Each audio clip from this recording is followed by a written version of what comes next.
ఈ రోజు జగన్మోహన్ రెడ్డి వచ్చాడు కదా మార్కెట్ యార్డ్కి వచ్చి మిర్చి రైతులకు అండగా నిలబడతాను అని చెప్పి జగన్మోహన్ రెడ్డి మాట్లాడుతున్నటువంటి పరిస్థితి ఏంటి ఏం చెప్తాను? యార్డుకి వచ్చి మాట్లాడుతున్నాడు అంటే అంతకుముందు 5 సంవత్సరాల ప్రభుత్వంలో ఉన్నప్పుడు కూడా వచ్చి మాట్లాడొచ్చు కదా. గన్నవరం వచ్చి ఆ గన్నవరం కాడి నుంచి ఏడకు వచ్చి దాన్ని డైవర్ట్ చేయడానికి ఇక్కడ జనానికి ఏదో 4 మాటలు చెప్పాలి కదా ప్రతిపక్షంలో ఉన్నప్పుడు. అలా చెప్పి వెళ్ళిపోయాడు. ఈ ప్రభుత్వంలో ఇబ్బంది అంటే ఇప్పుడు రైతులకు అంతా బాగానే ఉంది, వాటర్ సప్లై అన్ని జరుగుతుంది. మరి ఆయన 5 సంవత్సరాలు పోయిన సంవత్సరం ప్రభుత్వంలో మరి సాగర్లో నీళ్లు లేవు. మేము కూడా మిరతోటి వేసాము 2 ఎకరాలు.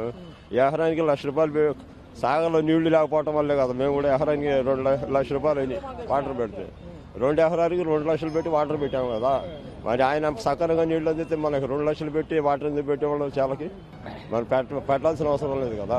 మరి ఆయన వాళ్ళ నీటిపారుదల శాఖ మంత్రి సాగర్లో ఎన్ని నీళ్లు ఉంటే రైతులకు ఉపయోగపడేది ఇవన్నీ వదిలాడు కదా కిందకి. సాగర్లో నీళ్లు లేక మనం లక్షలు పెట్టి వాటర్ పెట్టింది పోయిన సంవత్సరం. రైతులు మేలు చేసేవాడు సాగర్లో నీళ్లు కంట్రోల్గా పెట్టుకుంటాడు కదా.